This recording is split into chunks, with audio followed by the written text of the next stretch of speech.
ശാസ്ത്രീയ ഉപനിഷത്ത് പഠനം ക്ലാസ് 97. ഇപ്പം 47-ാമത്തേതായിട്ട് അമൃതനാഥോപനിഷത്താണ് നോക്കുന്നത്. അതിൻ്റെ 3-ാമത്തെ ഭാഗമാണ്. ഇതിലും ചില ബ്രീത്തിങ് എക്സസൈസിനെ പറ്റി തന്നെയാണ് പറയുന്നത്. അതിലൂടെ അവസാനം എന്ത് കേൾക്കണം? പ്രണവനാദം കേൾക്കണം. നമ്മളെ ശ്വാസത്തിൽ പ്രണവനാദം കേൾക്കണം. അതിനെപ്പറ്റിയാണ്, ആ സ്റ്റേജ് എത്തുന്നതിനെ പറ്റിയാണ് പറയുന്നത്. അപ്പോൾ ഓരോ സ്റ്റെപ്പായിട്ട് നോക്കാം. മനഃസാങ്കൽപകം ധ്യാത്വാ സംക്ഷിപ്യാത്മനി ബുദ്ധിമാൻ ധാരയിത്വാ തഥാത്മാനം ധാരണാ പരികീർത്തിത. മനസ്സിനെ ആത്മാവിൽ കേന്ദ്രീകരിച്ച് പരമാത്മാവിൻ്റെ ചിന്തയിൽ മുഴുകുന്നതാണ് ധാരണ. ഇതിൽ ധാരണേനെ പറ്റിയും സമാധിനെ പറ്റിയും കൂടിയും പറയുന്നുണ്ട്. അത് പറഞ്ഞതിൻ്റെ ശേഷമാണ് ആദ്യ ബ്രീത്തിങ് എക്സസൈസിൻ്റെ കാര്യം പറയുന്നത്. മനസ്സിനെ ആത്മാവിൽ കേന്ദ്രീകരിച്ച് പരമാത്മാവിൻ്റെ ചിന്തയിൽ മുഴുകുന്നതാണ് ധാരണ. മനസ്സിനെ എപ്പോഴും ഇതെല്ലാം പ്രാക്ടീസ് ചെയ്യുന്ന സമയത്തും മനസ്സിനെ എപ്പോഴും ബ്രഹ്മത്തിൽ അല്ലെങ്കിൽ ആത്മാവിൽ നിർഗുണമായി അതിൽ കേന്ദ്രീകരിക്കണം. ആ പരമാത്മാവിൻ്റെ ചിന്തയിൽ മാത്രം മുഴുകണം. പ്രപഞ്ചം ഏതിൽ നിന്നുണ്ടായോ ആ ഒരു ശക്തിവിശേഷത്തെപ്പറ്റി മാത്രം ചിന്തിച്ചുകൊണ്ട് അങ്ങനെ കഴിയണം. ഇനി അടുത്തതിൽ എന്താണ് പറയുന്നത് നോക്കാം. അത് സമാധിയെ പറ്റിയാണ്. ശാസ്ത്രത്തിൻ്റെ അടിസ്ഥാനത്തിലുള്ള ചിന്തനമാണ് തർക്കം എന്നത്. തർക്കം എന്ന് പറയുന്നത് അതാണ്, ശാസ്ത്രത്തിൻ്റെ ശാസ്ത്രീയമായിട്ടുള്ള ചിന്തനം നടത്തുക. എന്നാൽ യാതൊന്ന് ലഭിച്ചാൽ മറ്റൊന്നും വേണ്ട എന്ന് തോന്നലുണ്ടാവുന്നതാണ് സമാധി.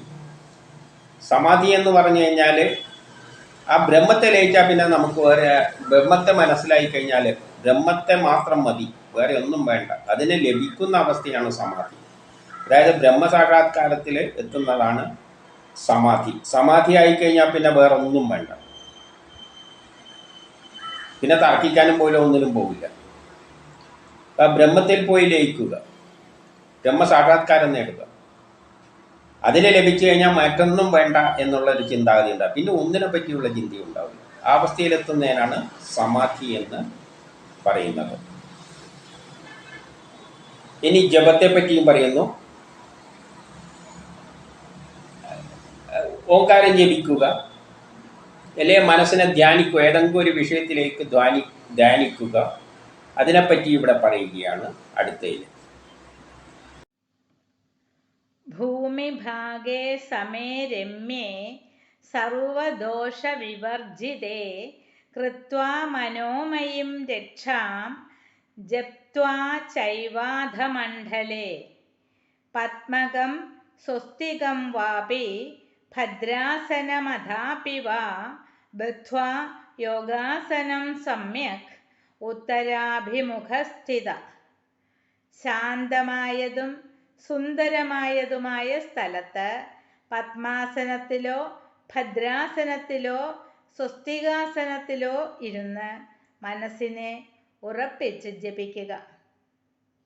എവിടെയെങ്കിലും ശാന്തമായ സ്ഥലത്ത്, വലിയ ശല്യമൊന്നുമില്ലാതെ, ആരും ഉപദ്രവമൊന്നുമില്ലാതെ നല്ലൊരു സ്ഥലത്ത്, സുരക്ഷിതമായ സ്ഥലത്ത് പത്മാസനത്തിലോ ഭദ്രാസനത്തിലോ സ്വസ്തികാസനത്തിലോ ഏതെങ്കിലും ഒരു നമുക്ക് സൗകര്യപ്രദമായ ഒരു ആസനത്തിൽ ഇരിക്കണം. പത്മാസനത്തിൽ ഇരിക്കുന്നതായിരിക്കും കൂടുതൽ.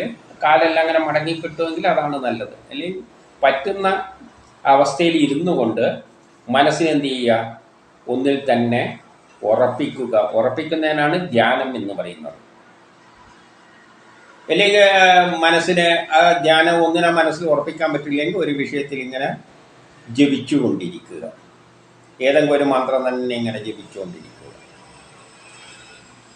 മനസ്സിനൊന്നിന് കോൺസെൻട്രേറ്റ് ചെയ്യുകയാണെങ്കിൽ അതാണ് ഏറ്റവും കൂടുതൽ, അതാണ് ധ്യാനം. ഇല്ലെങ്കിൽ ഒരു മന്ത്രം തന്നെ എപ്പോഴും ജപിച്ചുകൊണ്ടിരിക്കും. ഇങ്ങനെ ഏതെങ്കിലും നമുക്ക് സൗകര്യപ്രദമായ രീതിയിൽ പ്രാക്ടീസ് ചെയ്യുക. പിന്നെ ആദ്യം ബ്രീത്തിങ് എക്സസൈസിലേക്ക് തന്നെ വരികയാണ്. എന്താണ് പറയുന്നത് നോക്കാം.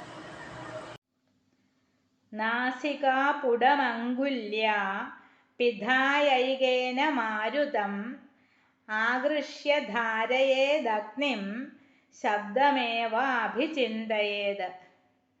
ഓമിത്യേകാക്ഷരം ബ്രഹ്മ ഓമിത്യേകേന രചയേത്. ദിവ്യമന്ത്രേണ ബഹുശ കുര്യാദാത്മമലച്യുതി. ഒരു വിരൽ കൊണ്ട് ഒരു നാസിക അടച്ച് മറ്റേതിൽ കൂടി വായു വലിക്കുക. പിന്നെ രണ്ടാമത്തെ ദ്വാരവും അടച്ച് വായു നിരോധിക്കുക. പിന്നെ പ്രണവാക്ഷരം ചിന്തിച്ച് വായു സാവധാനം വിടുക. ഇത് ചിത്തമാലിന്യമകറ്റും. ഇവിടെ ഒരു വിരൽ കൊണ്ട് മൂക്കടച്ച് ഒരു ദ്വാരം അടച്ചിട്ട് മറ്റേതിലൂടെ ശ്വാസം വലിക്കുകയും പിടിച്ചു നിർത്തുകയും ചെയ്യുക. അതായത് ഒരു വിരൽ കൊണ്ട് ഇങ്ങനെ ഒരാസനത്തിലായി ഇരുന്നിരിക്കുന്ന ദ്വാരവും അടച്ച് മറ്റേതിലൂടെ വായുവിനെ മുകളിലേക്ക് വലിച്ചിട്ട് പിടിച്ചു വെക്കുക. എന്നിട്ട് സാവധാനത്തിൽ വിടുക. കുറച്ചു നേരം പിടിച്ചു വെച്ചിട്ട് സാവധാനത്തിൽ വിടുക. സാവധാനം വിടുന്നതിന് വേണമെങ്കിൽ ഇപ്പുറത്തെ അടച്ചിട്ട് ഇപ്പുറത്തോട്ട് വിടുകയും ചെയ്യുക. ഇപ്പുറത്തോട്ട് എടുത്ത് ഇപ്പുറത്തോട്ട് വിടുക. അപ്പം വലിച്ചെടുക്കുക. ഒന്നടച്ചിട്ട് വലിച്ചെടുക്കുക. കുറച്ചു നേരം പിടിച്ചു വെക്കുക. എന്നിട്ട് അടച്ചിട്ട് ഇപ്പുറത്തോട്ട് വിടുക. അപ്പോൾ പ്രണവാകാരം ചിന്തിക്കുകയും ചെയ്യും. വിടുമ്പോൾ പ്രണവമന്ത്രം ചിന്തിച്ചുകൊണ്ട് വിടുകയും ചെയ്യുക. ഇത് ചിത്തത്തിൻ്റെ മനസ്സിൻ്റെ എല്ലാം ശുദ്ധി ഉണ്ടാക്കും എന്നാണ് പറയുന്നത്. ഇനി അടുത്തതിൽ എന്താ പറയുന്നത് നോക്കാം. ഇത് അധിക സമയം ചെയ്യാൻ പാടില്ല എന്നും പറയുന്നുണ്ട്. അതേസമയം കണ്ണ് മുമ്പിലും മുകളിലും താഴെയും സ്ഥിരീകരിച്ച് ഇളകാതെ ഇരുന്നു കൊണ്ട് അഭ്യാസം ചെയ്യണം. കണ്ണ് മുമ്പിൽ വെക്കുക, മുകളിലേക്ക് കേന്ദ്രീകരിച്ച് താഴേക്കും സ്ഥിരീകരിച്ച് ഇളകാതെ ഇരുന്നു കൊണ്ട് ഇത് പ്രാക്ടീസ് ചെയ്യാനാണ് പറയുന്നത്. അപ്പോൾ കണ്ണിന് ഓരോ സ്ഥലത്ത് ശ്വാസത്തെ നമ്മൾ നിയന്ത്രിക്കുന്നിടത്തോളം കണ്ണിന് നമ്മളെ ഇഷ്ടത്തിനനുസരിച്ച് മുകളിലോ താഴെയോ മധ്യയെല്ലാം ഇളകാതെ ഇരുന്നു കൊണ്ട് ചെയ്യണം. അത് നിശ്ചിത സമയത്തും ചെയ്യണം. എല്ലാ ദിവസവും ഒരു നിശ്ചിത സമയം എടുത്തിട്ട് ചെയ്യുകയും വേണം. കാലത്താണ് നല്ലത് എന്നും പറയുന്നു.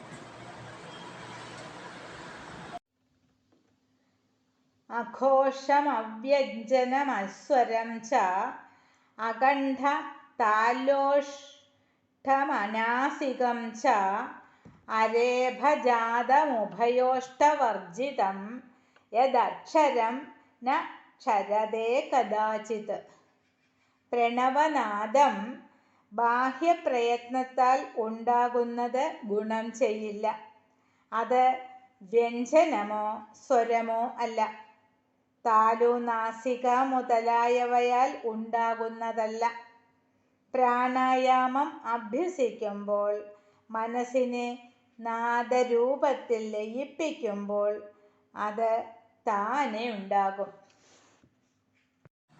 ഇങ്ങനെ നമ്മൾ ശ്വാസോച്ഛ്വാസം കഴിക്കുമ്പോൾ കുറേ കഴിയുമ്പോൾ ദീർഘശ്വാസോച്ഛ്വാസമെല്ലാം കഴിക്കുന്നത് ശ്വാസത്തിനൊരു ശബ്ദം കേട്ടു തുടങ്ങും. അതിനാണ് പ്രണവനാദം എന്ന് പറയുന്നത്. ആ ശ്വാസം കഴിക്കുമ്പോൾ നമ്മൾ ശ്വാസം കഴിക്കുമ്പോൾ ഒരു ശബ്ദം പുറത്തേക്ക് വരും. അത് ബാഹ്യപ്രയത്നത്താൽ ഉണ്ടാകുന്നതാകരുത്. നമ്മൾ തന്നെ ഒരു ശബ്ദം ഉണ്ടാകാൻ വേണ്ടിയിട്ട് ശ്വസിക്കുന്നതാകരുത്. ശ്വസിക്കുമ്പം ഒരു പ്രണവനാദം കേൾക്കും. പക്ഷേ അത് നമ്മൾ ഫോഴ്സ് ചെയ്തിട്ട് ചെയ്യുന്നത് ആകരുത്. ഉണ്ടാക്കാൻ വേണ്ടി അങ്ങനെ ചെയ്യരുത്. അത് ഓട്ടോമാറ്റിക്കായിട്ട് ഉണ്ടാകും.